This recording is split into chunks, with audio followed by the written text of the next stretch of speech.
It starts with belief of who God created you to be. It starts with a belief that you really believe that God created you in love, by love, and for love, and that you are not here by accident or happenstance. That you being here, and I don't just mean here at Life Church, I mean on this earth, is not just like, man, this is crazy coincidence and this is what happened and I got here.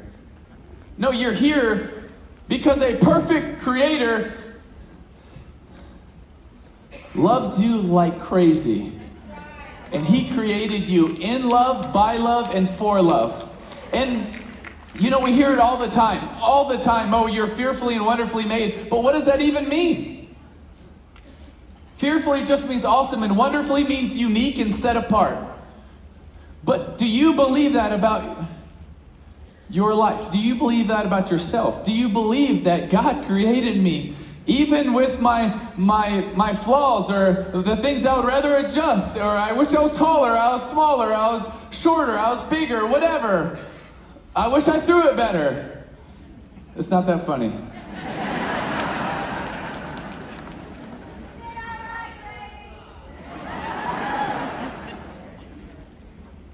Fearfully and wonderfully made, you're awesome.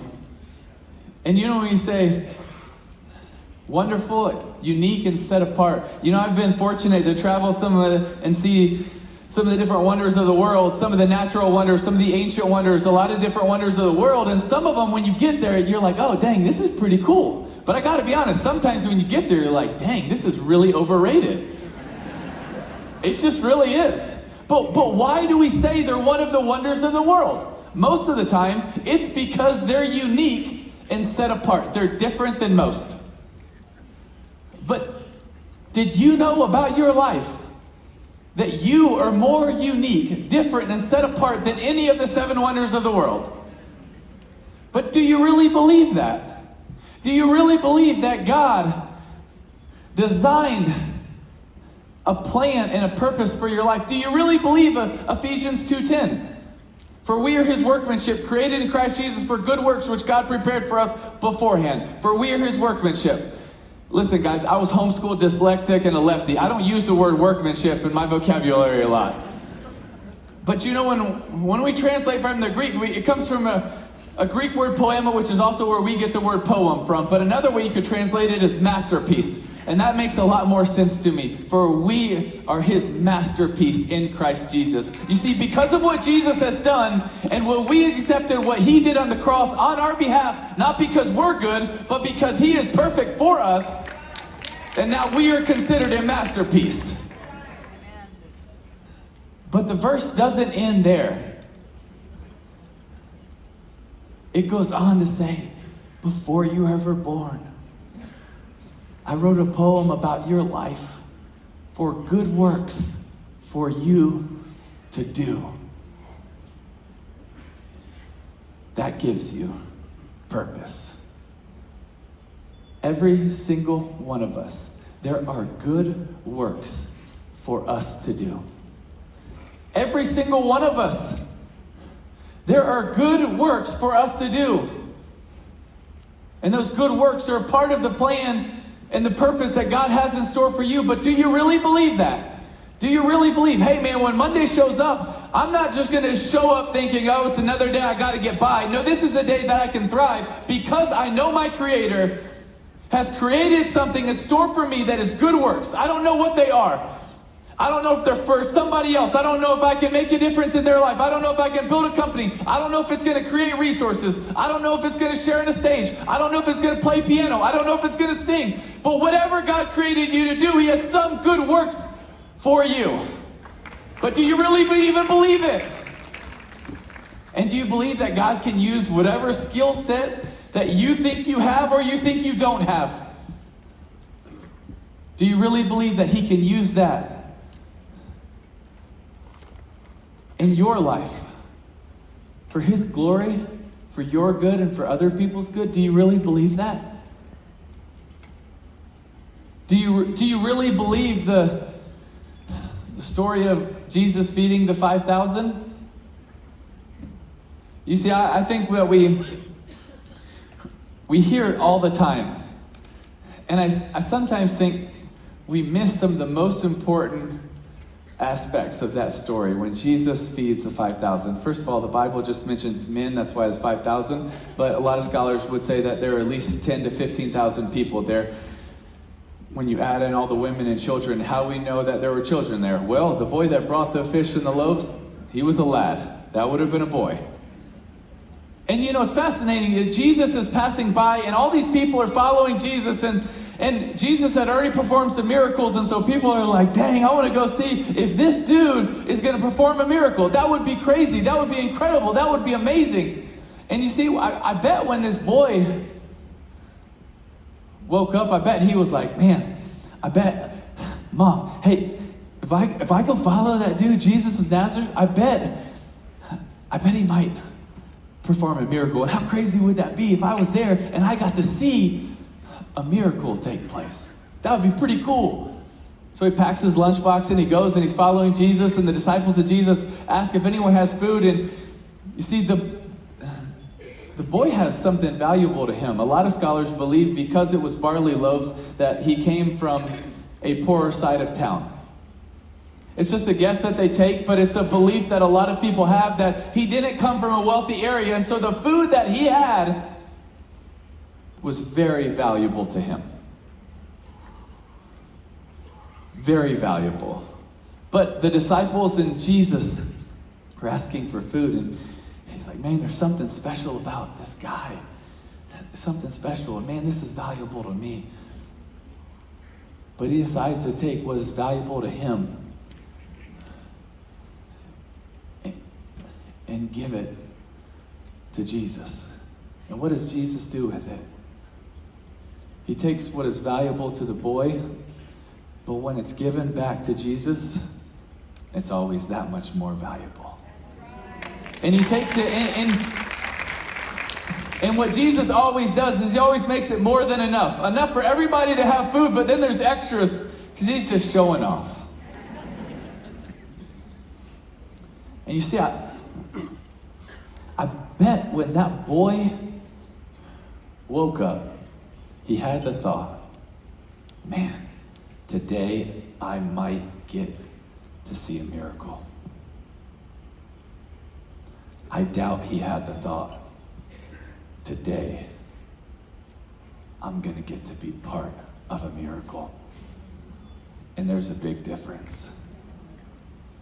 When we wake up, are we saying, man, I believe in a really big God. Jesus, I believe what you did on the cross. I believe that it counted for me. But man, I don't really believe that you're going to use me, God.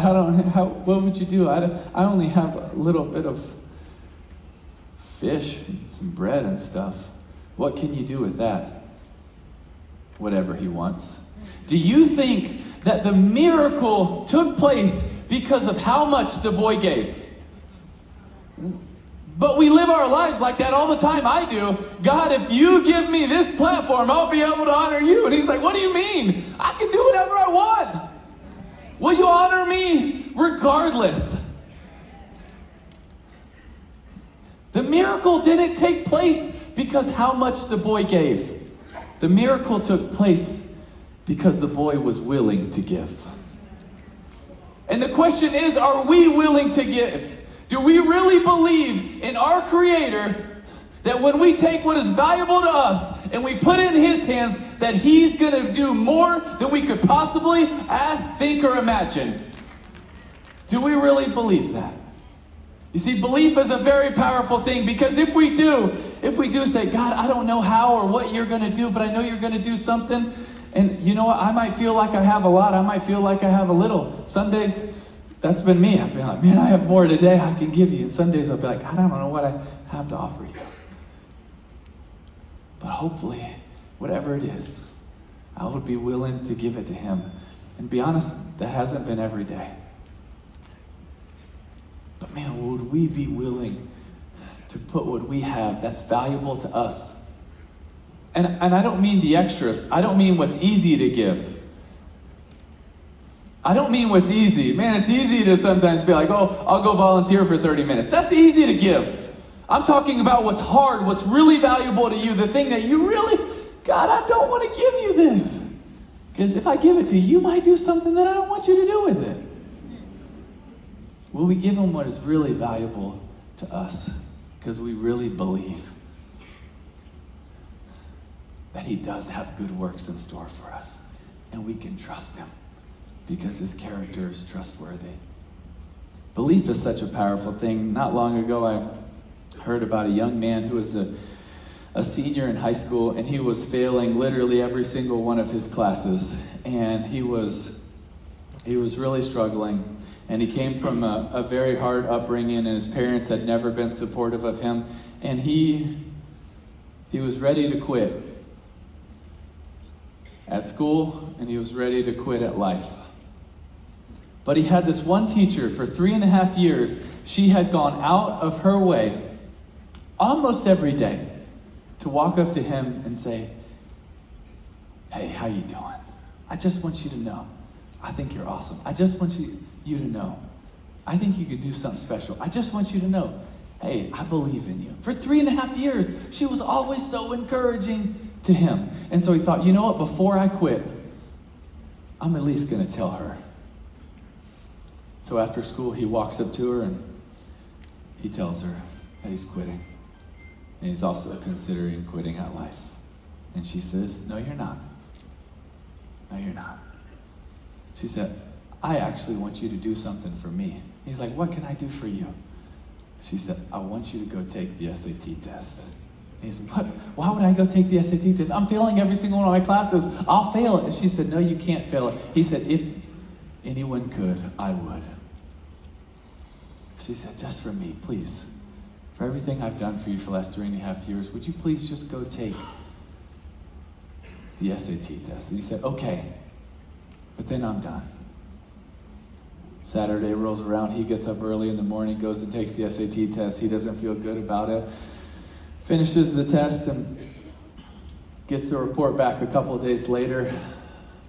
Opens it, and this was back when it was out of 1600, and he opens the envelope and he starts to read, and he's sitting at the kitchen table with his mom and his dad, and he goes, "Mom, Dad, out of 1600, I scored a 1480.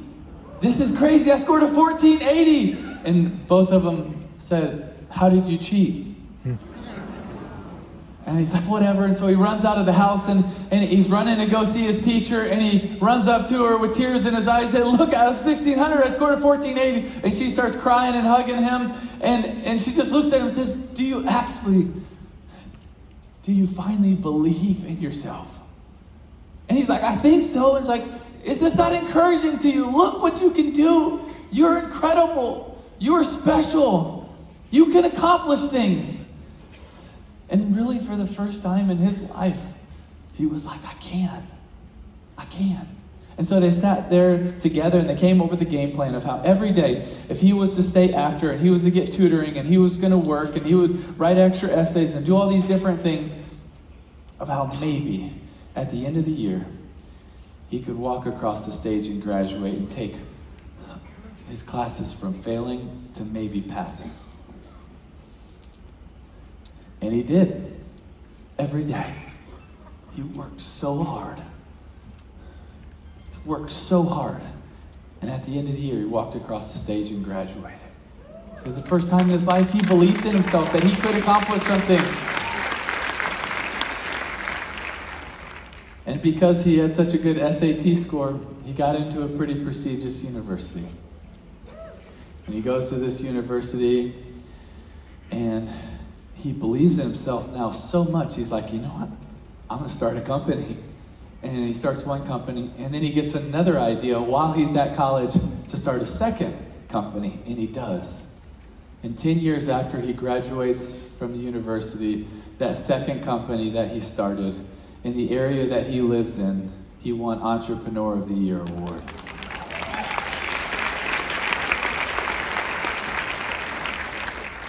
And just a couple weeks after he won this big award, he's sitting at his home with his wife and his kids, and he gets a letter in the mail from the county in which he grew up in.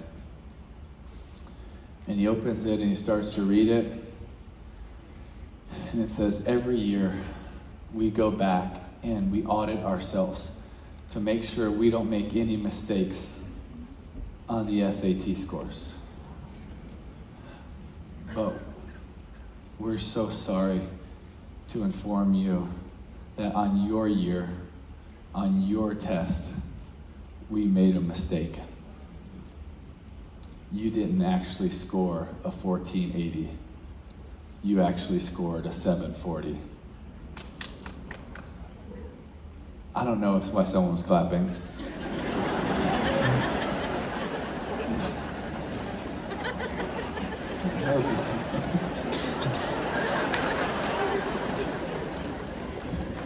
It's kind of funny now, though. But he did what you guys are doing. He couldn't help but laugh. Because he realized the moment that changed his life was a lie. But what really mattered is that he believed it. And guys, I share that story because if a piece of paper about an SAT test, and I'm not trying to downplay it, man, that would be so encouraging. But if an SAT test could encourage someone so much, could inspire someone so much, could build someone up so much, that it could change the trajectory of his life, which he would say to you, it changed the trajectory of my life. That moment changed it. Then what about the moment when you actually realize that you're not here by accident? That there is a God that really loves you so much that sent his son on a rescue mission for you.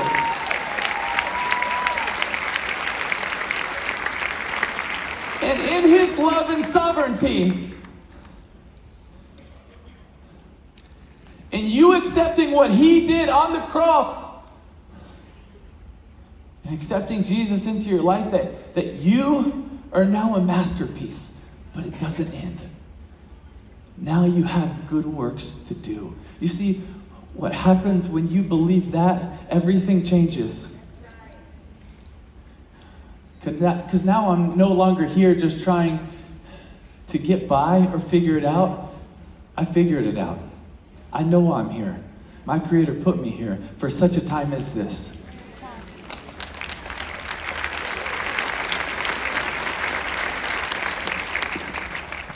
And then when you really believe that, what he's done for you, in you, and what he wants to do with you,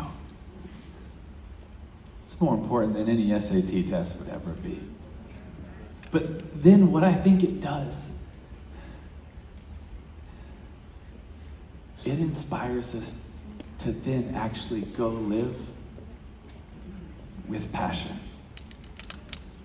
With real passion, which I would say would be my second way that I would want to challenge all of us, is how we live with the sudden increase to Surge Life God's way. We believe what he said about us. We believe what he's doing in us. We believe the cross. But then we make the choice, because I believe it and because it's worth it, I'm going to live with passion. But what does passion actually even mean? We could watch a highlight video and all of us could get excited, motivated. We could get hyped. But you know what happened when I get hit by a 300-pound lineman? I was no longer excited, motivated, or hyped. But I could still be passionate. Why? Because they mean very different things. We put them in the same category, but they just mean very different things. You see, passion is actually a 12th century Latin word that actually means to suffer. Where did they get it from? Looking at the life of Jesus. That's why it's called the Passion of the Christ, because they didn't know how to describe it. So he said, we're going to call it passion. And what it means is that you care so much for something that you're willing to suffer for it. It's what Jesus did. He cared so much for humanity that he was willing to suffer for us. And I would challenge you, challenge myself. Do we care so much for what God has called us to that we're willing to suffer for it. Probably a lot of us for your businesses, probably. Probably a lot of you for your families. But what about the cause of Christ? You see, what's one of the sadder things, if I was being honest with you guys, which hopefully I am, is that if you said, Timmy, in your life, what have you been most passionate about? According to the definition, it has to be sports. I've suffered way more to win a game, to score a touchdown, to make a team. Shoot, when I got the call from Coach Belichick, when he was saying, hey, I'm excited to have you become a Patriot, and I was like, yeah, I'm excited too, Coach, and he's just saying, hey, I just want you to know that, you'll be coming in here, and we already have our quarterback, and I was like, who's that? Obviously, it's Tom Brady, guys, I get it.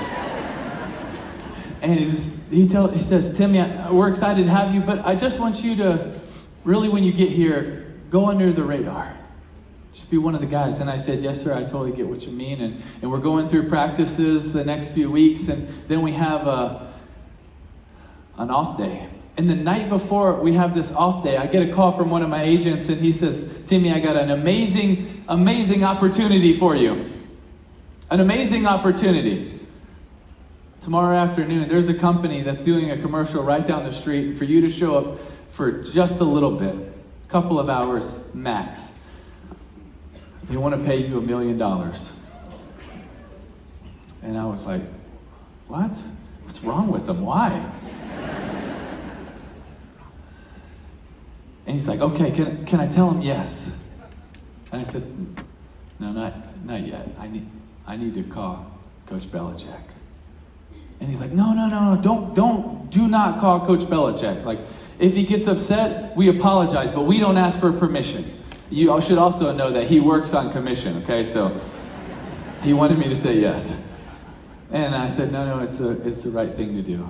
I hang up with him, and I call Coach Belichick, and I explain the situation. Coach Belichick says, Timmy, thank you so much for calling and sharing. And Timmy, I would prefer if you didn't.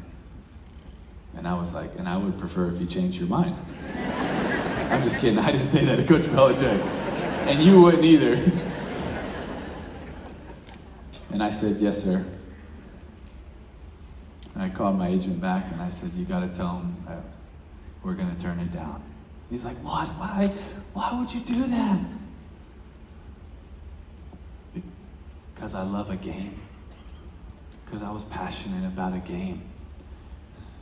Because honestly, it wasn't even that hard of a decision for me.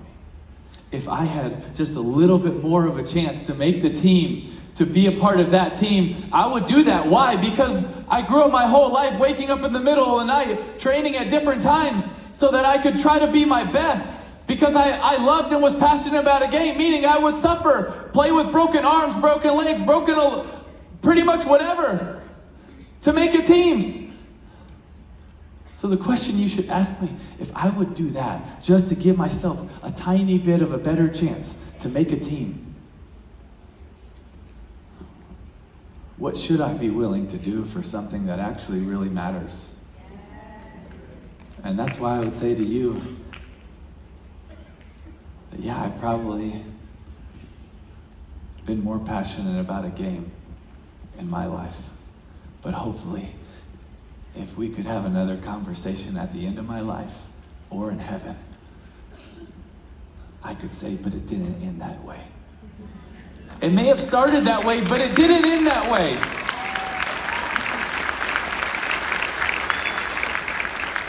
So I would ask, what are you most passionate about?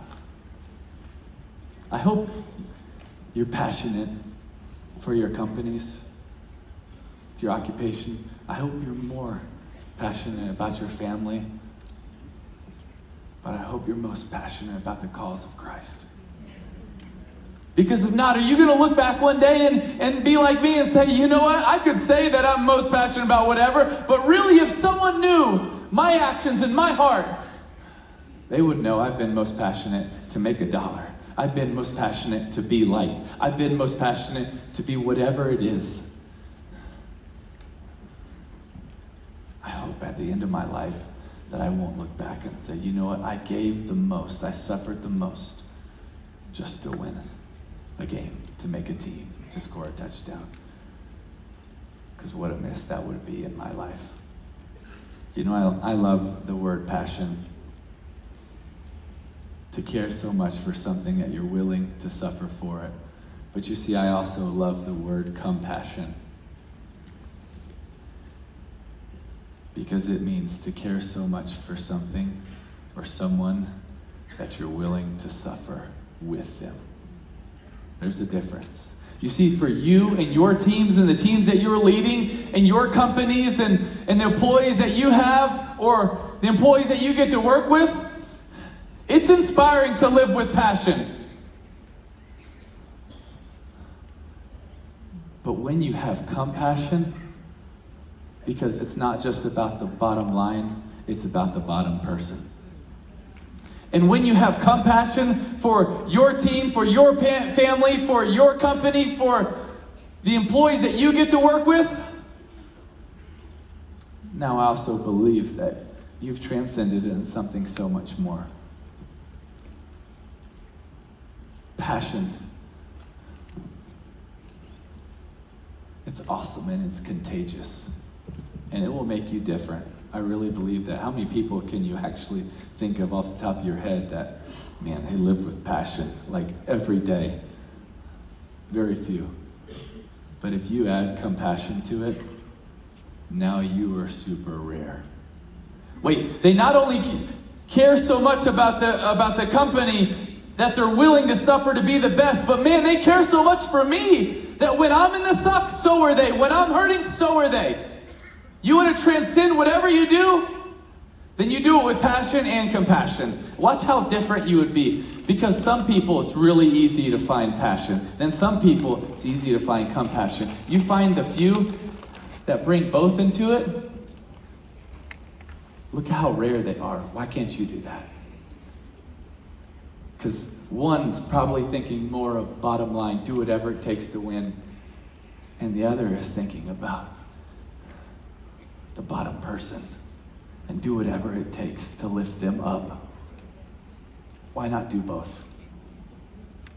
Why can't you do both? Why can't I do both? Every day, we wake up believing that God has a plan and purpose for this day, and then I'm going to make the choice to live with passion, but I'm also going to make the choice to live with compassion, that it's not about the bottom line. Because what is that going to actually matter when I get to heaven? When you get to heaven? And the last thing that I would encourage you guys in trying to search life God's way would be to fight to keep perspective. Because when Monday shows up, there's going to be a whole lot of things thrown at you. There's going to be so much that is going to say, you need to adapt, you need to change, you need to do it differently. But how can we fight to keep perspective? And I would say that this is probably one of the biggest struggles in my life.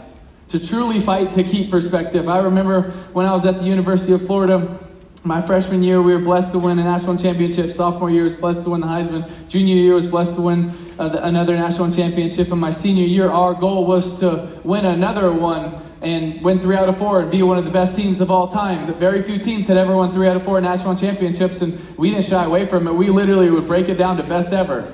And that was our goal, defending national champs. Went 12-0, undefeated. So we got to the SEC championship game and we lost. We have one person cheering for that. Thanks, God bless. Let's talk about your worst days, man. Not the encourager, huh? And I tell you, I was crushed.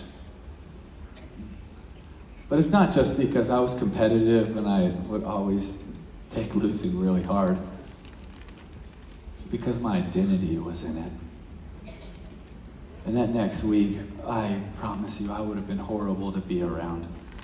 And that the next weekend, in Orlando, Florida is the Home Depot Awards, which they give out the majority of the college football awards at this Home Depot event. And it's the night before the red carpet and the award ceremony. There's a banquet that all the players have to go to.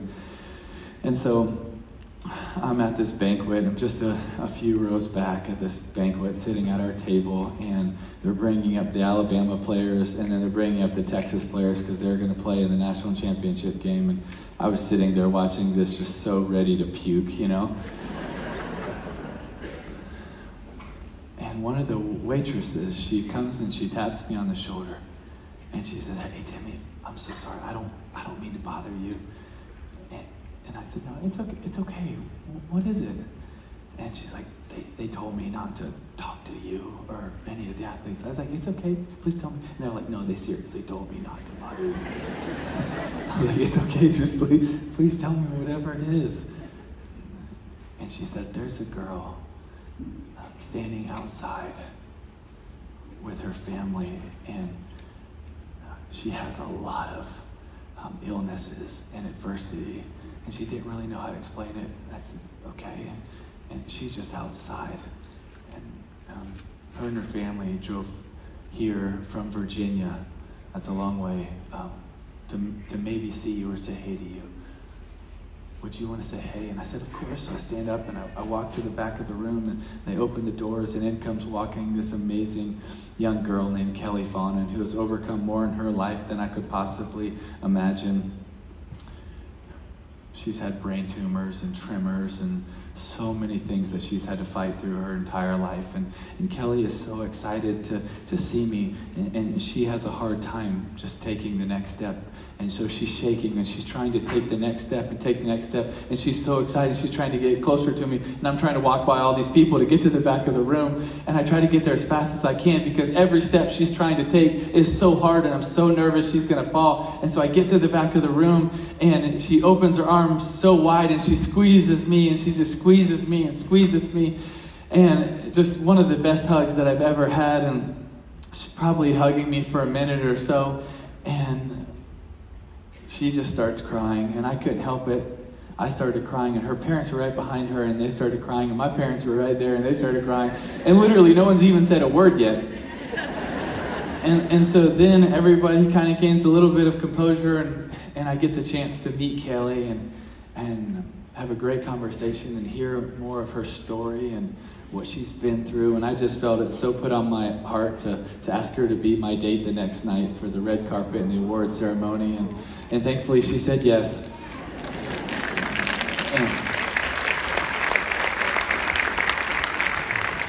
And my uncle took her out the next morning with her parents and her sister to get her a pretty dress so she could be the belle of the ball. And then all of us met up in the afternoon, and we went to dinner, and we were just laughing and had the best time. And my family and her family and everybody, we were just having so much fun. And then we all get in the limo, and we drive to the red carpet, and we get out, and I had the whole place just cheering and chanting for her, and it was this amazing time. It was just so much fun.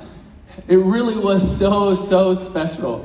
And then we walk in, and we walk through the red carpet and into the auditorium, and my seat is row 1, seat A, and hers is right beside me, and my parents were right behind me, and her parents were just a couple over to the side. And we sit down, and the award show starts, and I believe I was up for 6 awards that night, the most I had ever been up for in one of these award shows. And they announced the first one, and I lose. And I was like, it's okay, no big deal. Tonight's about Kelly, it's totally fine. They announced the second one, and I lose. It's like, all right, it stings a little bit, you know? They announced the third award, and I lose. Now I'm getting a little bit of a twitch, you know? The fourth award, the fifth award, I lose, and I lose. And all of the emotions are all coming back to me. All of the frustration, everything is flooding back to me. And my mom's sitting right behind me. They're getting ready to announce the 6th award. And my mom leans forward, and she taps me on the shoulder, I just lean back and she whispers in my ear, Timmy, you already won tonight. You just don't get your reward till heaven.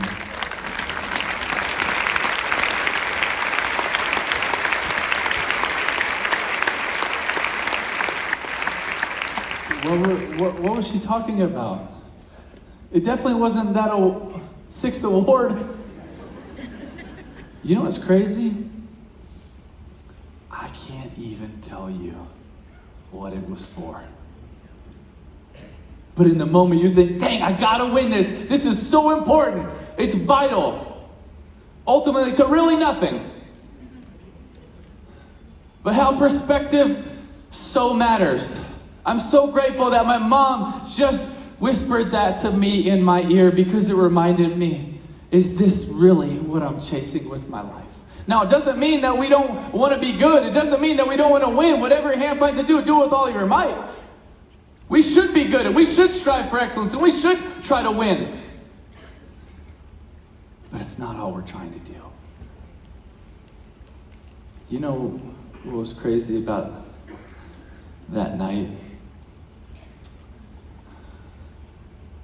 When I met Kelly for the first time, and I don't know how long, I had a different peace.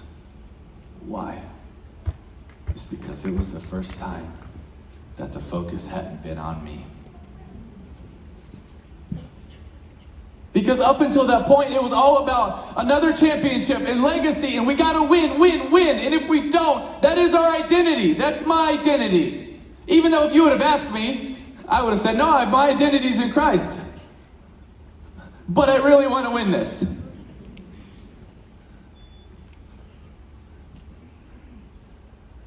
In the ideal, my identity was in Christ, but in the practical, no, I just really wanted to win. I was just so grateful for Kelly, for God sending this amazing young girl to remind me what really matters.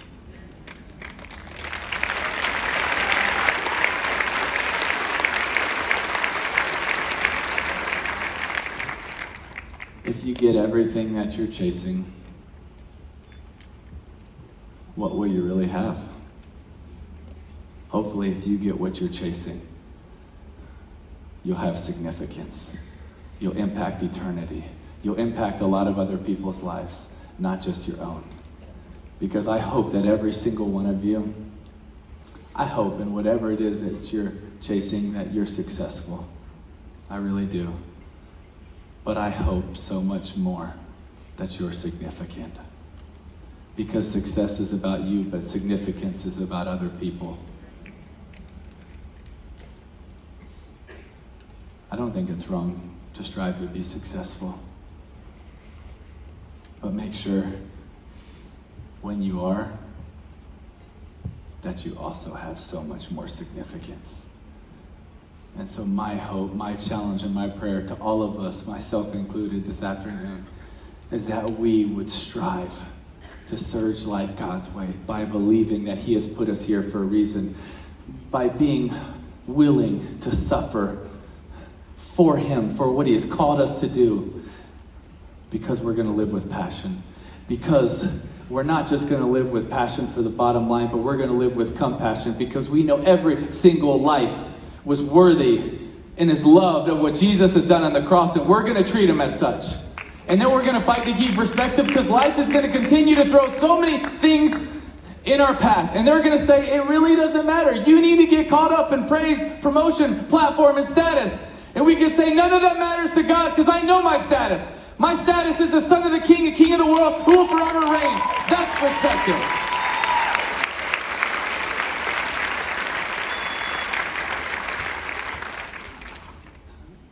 So ultimately, we don't have to have our identity be defined by the world, because we know who already defined it, and that's our Creator, and He loves you like crazy. Thank you so much for having me, guys. God bless you.